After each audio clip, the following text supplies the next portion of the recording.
history is so compelling that there's a deadly temptation to stay in history. And I do want to get your comments about what's happening today, but just a little more in history.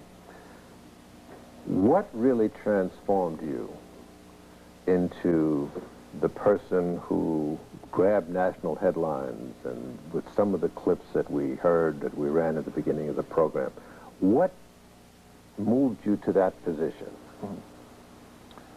I think we're always products of our time, and as to the coming together of certain events and ability more than anything else, I guess would contribute to any person being recognized. Down in Alabama, I became the director of the state of Alabama. At this particular time, Kwame Ture was the chairman of SNCC. And the upcoming year, when he was supposedly to be re-elected, he decided that he didn't want to continue as chairman, which opened it up. And I was elected as chairman, of SNCC at that particular time. This is in '67. Again, he had many different things at play. There were many different forces at play in terms of the rejection of nonviolence as a position or attitude, which was, again, being best exemplified in the northern and urban areas. In '65, you had the Watts Rebellion. In New York in '64, there was a rebellion.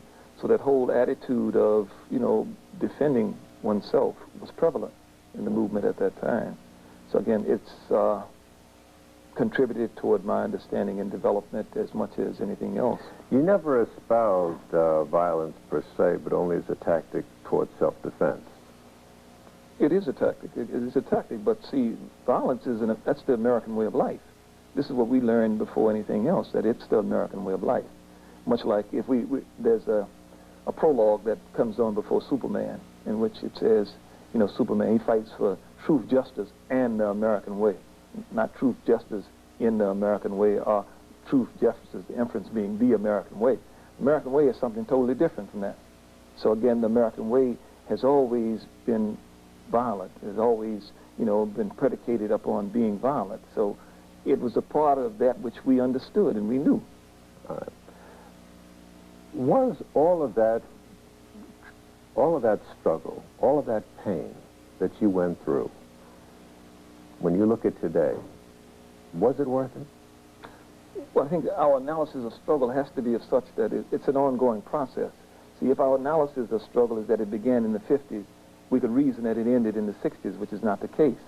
When the first African rebelled against being enslaved, he gave an alternative to slavery that has been built upon even until now. What we saw in the 50s and the 60s was movement. And there had been many movements before. There had been the abolitionist movement, the anti-slavery movement, the Niagara movement, the civil rights movement, the free speech movement. There have been movements that visit struggle. But struggle is an ongoing process. So even today, we are in the midst of struggle. Again, struggle is at a different level than it was at that particular time. What do you see today? Again, there are more components, who are aligned to participate in struggle today than there were in the 60s. You don't see anything analogous to the Panther Party or SNCC today?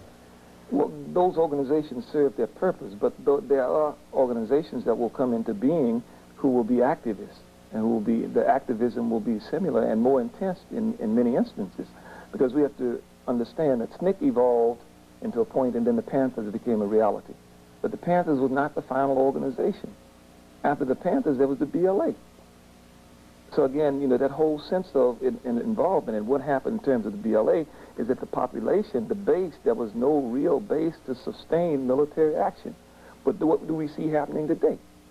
You see, in terms of, there is a kind of attitude amongst the young people today that is militaristic. You have people, and although the energy is misdirected and many people may put it down in terms of the fratricide that's going on, how else do you train an army in this country? So you view what you see happening in the urban centers as constructive and positive? It's not constructive or positive, but again, it is something that always is the prelude to armed struggle in any country. That has always been the case.